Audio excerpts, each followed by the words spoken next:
पवित्र नाम की महिमा हो। मेरे अजीज दोस्तों, आज हम पवित्र आत्मा के दान और पवित्र आत्मा के फल के बीच में जो विभिन्नताएं हैं उसको समझने का प्रयास करेंगे। सबसे पहले हम पवित्र आत्मा के दान और पवित्र आत्मा के फल के नाम क्या हैं वह समझने का प्रयास करेंगे। पहला कुरिन्थियों उसका 12वां अध्याय और 7 से लेके 11वीं आयत में पवित्र आत्मा के जो 9 दान हैं उनको बताया गया है। इन 9 दानों को हम 3 विभागों में विभाजित कर सकते हैं। पहला जो विभाग है उसको हम बोलने वाले दान कह सकते हैं। उसके अंदर अनेक प्रकार की भाषाएं बोलने का दान, उन भाषाओं का अर्थ बताने का दान, भविष्यवाणी करने का दान, ये 3 दान समाविष्ट है। जब हम जानने वाले दानों की बात करते हैं तो उसमें ज्ञान की बात, बुद्धि की बात, आत्मा की परख करने की बात, यह 3 दानों को हम रख सकते हैं। और सबसे अंत में जब हम सामर्थ्य के दानों की बात करते हैं तो उसमें चंगाई करने का दान, चिन्ह चमत्कार करने का दान और विश्वास का दान हम कह सकते हैं। पर जब हम गलातियों की पत्री 5वां अध्याय 22 और 23वीं आयत पढ़ते हैं तो वहां पर हम पवित्र आत्मा के फल के बारे में देख सकते हैं। पवित्र आत्मा के जो 9 फल हैं उसमें प्रेम, आनंद, शांति, धीरज, दया, भलाई, विश्वास, नम्रता और संयम है।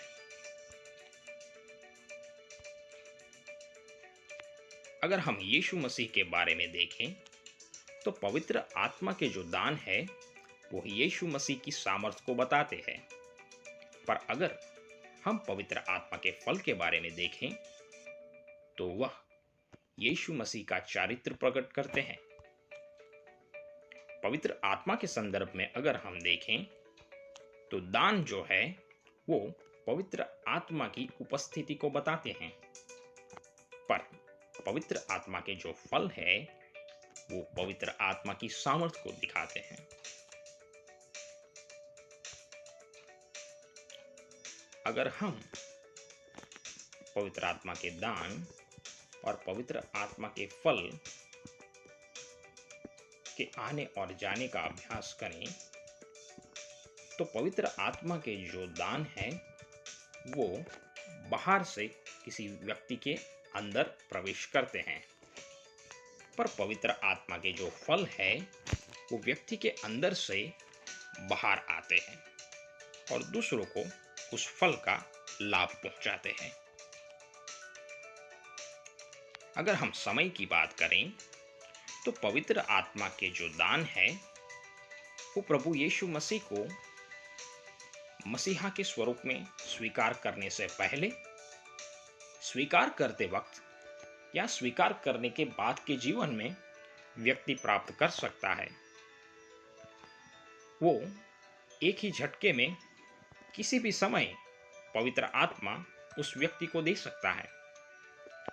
पर अगर हम पवित्र आत्मा के फल की बात करें तो मेरे प्रियों, वह एक विश्वासी होने के लंबे अरसे बाद प्रभु यीशु के अंदर वो इंसान कितना जुड़ा रहता है और पवित्र आत्मा के साथ उसका व्यवहार कैसा है वह तय करेगा कि वह कब अपने जीवन में आत्मा का फल पैदा करेगा। तुरंत ही पवित्र आत्मा के फल मेरे प्रियो पैदा नहीं होते। प्रभु यीशु के संग चलते चलते परमेश्वर हमारे जीवन में पवित्र आत्मा के फल लंबे अरसे बाद पैदा करना शुरू करता है।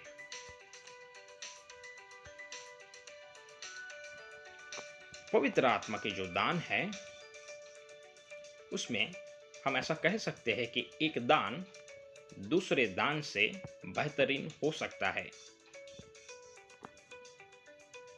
भविष्यवाणी करने का दान अनेक प्रकार की भाषाएं बोलने के दान से बेहतर दान है। यह चीज हम पहला कुरिन्थी उसका 12वां अध्याय और 14वां अध्याय में हम देख सकते हैं।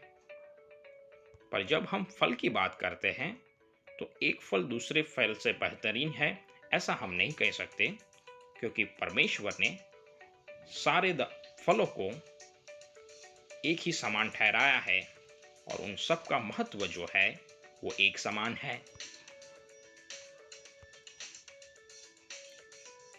जब हम फल और दान की उपस्थिति की बात करें तो जब हम पहला कुरिन्थी उसका 13वां अध्याय और उसकी 8वीं आयत पढ़ते हैं तो हमको पता चलेगा कि परमेश्वर के जो दान है वो कैसे रुक जाएंगे। पहला कुरिन्थी उसका 13वां अध्याय और उसकी 8वीं आयत, प्रेम कभी टलता नहीं, भविष्यवाणियां हो तो समाप्त हो जाएगी, भाषाएं हो तो जाती रहेगी, ज्ञान हो तो मिट जाएगा। मेरे अजीज दोस्तों, भविष्यवाणियां, अनेक प्रकार की भाषाएं और ज्ञान, उसका एक दिन अंत निश्चित है। यह दिन पवित्र आत्मा के दान थे। पर जब हम पवित्र आत्मा के फल के बारे में देखते हैं तब यूहन्ना रचित सुसमाचार उसका 15वां अध्याय और उसकी 16वीं आयत में परमेश्वर के वचन से हम ये सीख सकते हैं कि तुमने मुझे नहीं चुना परंतु मैंने तुम्हें चुना है और तुम्हें ठहराया ताकि तुम जाकर फल लाओ और तुम्हारा फल बना रहे, कि तुम मेरे नाम से जो कुछ पिता से मांगो वह तुम्हें दे। मेरे प्रियो, परमेश्वर ने हमें ठहराया है कि हम फल उपजाएं और हमारे फल वो सदा रहेंगे।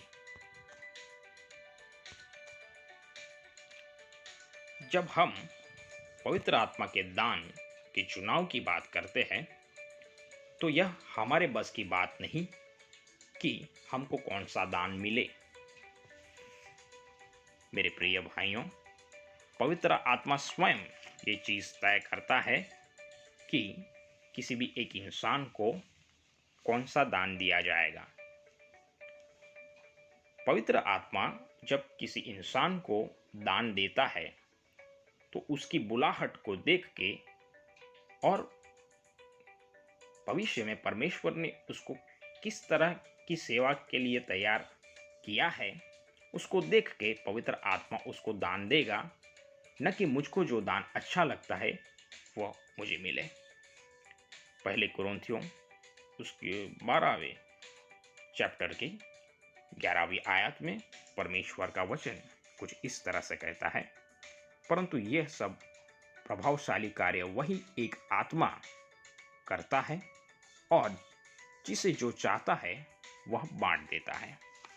यहाँ पर हम परमेश्वर का वचन देख सकते हैं कि पवित्र आत्मा अपनी इच्छा के अनुसार उन वरदानों को बांटता है। यही चीज हम इब्रानियों की पत्री उसका 2 अध्याय और 4 आयत में भी पढ़ सकते हैं।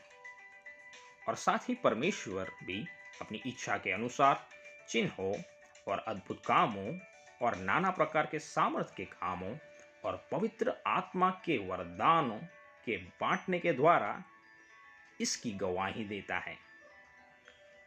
पवित्र आत्मा इन वरदानों को बांटता है अपनी इच्छा के अनुसार। मेरे प्रिय भाइयों और बहनों, पवित्र आत्मा के जो दान है उन सारे दानों में से हमको लालसा रखनी चाहिए कि कम से कम हम एक दान प्राप्त करें। कभी कभी ऐसा भी होगा कि परमेश्वर एक ही इंसान के अंदर एक से ज्यादा दान देगा, पर हमको लालसा रखनी है कि कम से कम एक दान हमारे जीवन में हम प्राप्त करें परमेश्वर की सेवा के लिए। पर जहां तक पवित्र आत्मा के फल की बात है, हर विश्वासी को पवित्र आत्मा का हर फल उपजाना है। उसमें कोई फल उपजाया और कोई नहीं उपजाया, ऐसी कोई भी बात नहीं है। हर विश्वासी के लिए 9 के 9 फल परमेश्वर ने रखे हैं कि जिससे परमेश्वर की महिमा हो।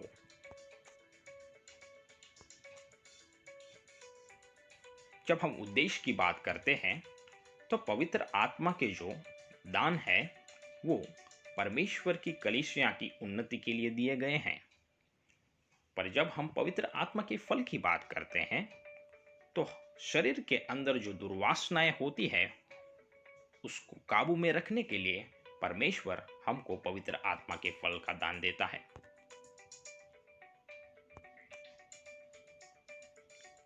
आखिर में इसका परिणाम क्या होगा? पवित्र आत्मा के जो दान है वो परमेश्वर की इच्छा का परिणाम है। पर पवित्र आत्मा के जो फल है वो पवित्र आत्मा से जो जीवन जो संयम में रहता है, पवित्र आत्मा के काबू में रहने से पवित्र आत्मा के फल एक इंसान अपने जीवन में उपजाता है। और अंत में सबसे अहम बात, जब हम मत्ती रचित सुसमाचार उसका 7वां अध्याय और 22 और 23वीं आयत पढ़ते हैं तो परमेश्वर का वचन ये कहता है, उस दिन बहुतेरे मुझसे कहेंगे, हे प्रभु, क्या हमने तेरे नाम से भविष्यवाणी नहीं की और तेरे नाम से दुष्ट आत्माओं को नहीं निकाला और तेरे नाम से बहुत अचंभे के काम नहीं किए? तब मैं उनसे खुलकर कह दूंगा कि मैंने तुमको कभी नहीं जाना। हे कुकर्म करने वालों, मेरे पास से चले जाओ। मेरे प्रिय दोस्तों, यहां पर इन लोगों के हम 3 प्रकार के काम देखते हैं। उन्होंने भविष्यवाणी की, उन्होंने दुष्ट आत्माओं को निकाला और चिन्ह चमत्कार किए। और जब हम 9 दानों का अभ्यास करते हैं तब हम देखते हैं कि ये भविष्यवाणी, दुष्ट आत्माओं को निकालना और चिन्ह चमत्कार करना पवित्र आत्मा के 3 दान थे। इन लोगों ने उन दानों का उपयोग अपने जीवन में किया था और वो सफल भी हुए थे, पर उनके जीवन में पवित्र आत्मा के फल न होने के कारण परमेश्वर ने उनको नकार दिया। मेरे प्रियो, अपने जीवन में पवित्र आत्मा के दान की भरपूरी होना हमारे उद्धार का कोई श्योरिटी नहीं है, हमारे उद्धार का उसके साथ कोई लेना देना नहीं है।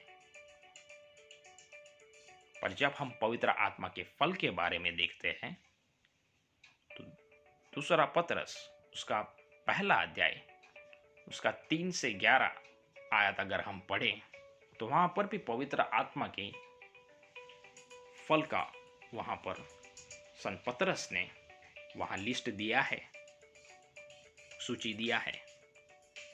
और मेरे अजीज दोस्तों, अगर हम उस पवित्र आत्मा के फल को अपने जीवन में लागू करते हैं तो परमेश्वर हमको नकार नहीं देगा। हम दूसरे पतरस उसका पहला अध्याय 11वीं आयत में देख सकते हैं कि परमेश्वर का वचन उन लोगों से कहता है कि जो लोग ये पवित्र आत्मा के फल अपने जीवन में उत्पादित करते हैं, खुदा अपने राज्य में उनको स्वीकार करेगा। दूसरा पतरस उसका पहला अध्याय 11वीं आयत, वरन इस रीति से तुम हमारे प्रभु और उद्धारकर्ता यीशु मसीह के अनंत राज्य में बड़े आदर के साथ प्रवेश करने पाओगे।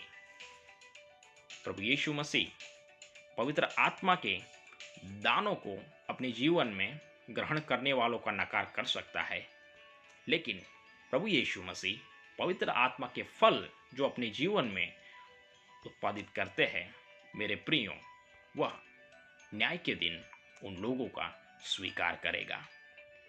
परमेश्वर यह वचन आपको समझने के लिए अनुग्रह दे। आमीन।